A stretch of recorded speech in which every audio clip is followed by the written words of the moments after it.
Здравейте на всички и добре дошли отново. Днес ще поговорим за един въпрос, който на пръв поглед изглежда много прост, но всъщност е доста интересен. Защо хартията за хартиени чаши е бяла? Замисляли ли сте се някога? В крайна сметка естественият цвят на хартията е много по-близък до кафявото. Тогава защо повечето хартиени чаши, които виждаме всеки ден в кафенета, ресторанти и заведения, са бели? Първият отговор, който обикновено ни идва на ум, е, защото изглежда по-чиста. Това не е грешно, но не е цялата истина. Белият цвят наистина създава усещане за по-добра хигиена, тъй като човешкото око много по-лесно забелязва дори най-малкото замърсяване върху бяла повърхност. Именно за това белият цвят се използва широко не само при хартиените чаши, но и в цялата хранително-вкусова промишленост, както при опаковките, така и в производствените среди. Но външният вид е само част от причината.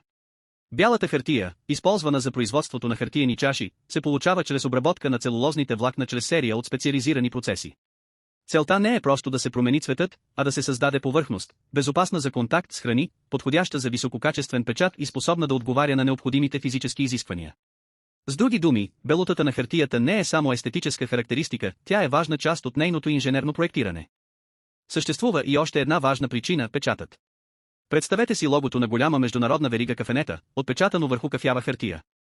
Ярките цветове като червено, жълто и други светли нюанси изглеждат много понаситени и точни върху бял фон.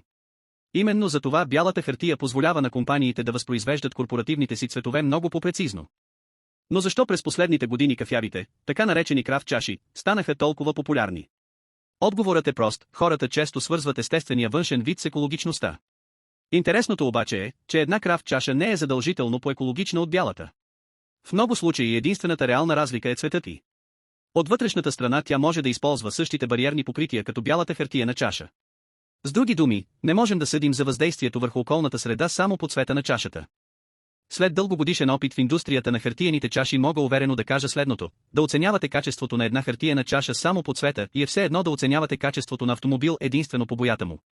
Истинското значение имат качеството на хартията, структурата на влакната, грамажът, покритието и производствените стандарти. Именно тези невидими фактори определят реалните характеристики на чашата. Може би за това повечето хора забелязват само цвета на хартиената чаша. Но когато започнете да я разглеждате през очите на производител, ще видите целулозните влакна, защитното покритие, печатния процес и десетките производствени етапи, които стоят зад крайния продукт. Именно това прави индустрията на хартиените чаши толкова интересна.